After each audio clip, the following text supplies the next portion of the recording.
21 থেকে 40 বছর বয়সীদের জন্য বেকার ভাতা যুব সাথী প্রকল্প।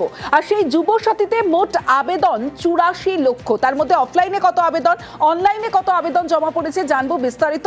সোমরাজ, দেখো, আজ বিকেল 5টা পর্যন্ত সময়সীমা ছিল যুবসাথীতে আবেদনের, এবং সেখানেই দেখা যাচ্ছে যে এখনো পর্যন্ত যুবসাথী প্রকল্পে আবেদনের সংখ্যা 84 লক্ষেরও বেশি। তার মধ্যে অফলাইনে আবেদন জমা পড়েছে 65 লক্ষেরও বেশি, আর অনলাইনে আবেদন জমা পড়েছে 19 লক্ষ। এই যে অফলাইনে 65 লক্ষেরও বেশি আবেদন জমা পড়েছে, তাতে দেখা যাচ্ছে সব থেকে বেশি দক্ষিণ 24 পরগনা জেলা থেকে আবেদন জমা পড়েছে অফলাইনে।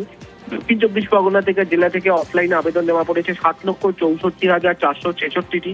তারপর রয়েছে মুর্শিদাবাদ জেলা, যেই মুর্শিদাবাদ জেলা থেকে অফলাইনে আবেদন জমা পড়েছে 6,06,865। উত্তর 24 পরগনা জেলা থেকে 5,715টি আবেদন অফলাইনে জমা পড়েছে। ইতিমধ্যেই এই যুবসাথী প্রকল্পে আবেদনের সংখ্যা 84 লক্ষ ছাড়ালো।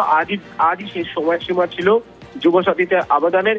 তুমি জানো যে প্রতি মাসে 1500 টাকা দেওয়া হবে এই যুবসাথী প্রকল্পে, যে প্রকল্প শুরু করা হয়েছিল মূলত গত 15ই ফেব্রুয়ারি থেকে।